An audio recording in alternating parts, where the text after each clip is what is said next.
నువ్వు ఒక వ్యక్తిని ఇన్సల్ట్ చేస్తున్నావంటే ఈవెన్చువల్గా నువ్వు ఎవరిని ఇన్సల్ట్ చేస్తున్నావు? సృష్టికర్తని ఇన్సల్ట్ చేస్తున్నావు.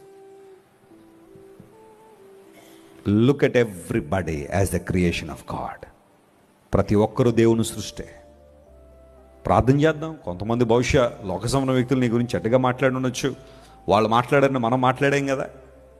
కొంతమంది భక్తిహీనులు ఉంటారు, కొంతమంది వదరబోతులు ఉంటారు, వారి కంట్రోల్ ఉండదు. కానీ దేవుని బిడ్డలో మనకేముంటుంది? కంట్రోల్ ఉందా లేదా? చెప్పండి గట్టిగా.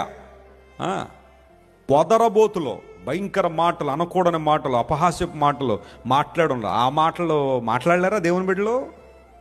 నీకే వచ్చా ఆ స్కిల్? అలా మాట్లాడడం నీకు ఒక్కడికే వచ్చాయి, మిగతా వాళ్ళకి రాదా? కంట్రోల్లో ఉన్నాం కాబట్టి. హల్లెలూయా. పరిశుద్ధాత్మ దేవుడు నేర్పించిన ఒక అద్భుతమైన అనుభవం అది. నోరేసుకుని పడిపోవడం ఎవడైనా పడతాడు, కంట్రోల్ చేసుకున్నవాడే క్రైస్తవుడు. గట్టిగా చప్పట్లు కొట్టి దేవుని మహిమపరచండి. Hallelujah. That's what the Lord has given us, a spirit of self control.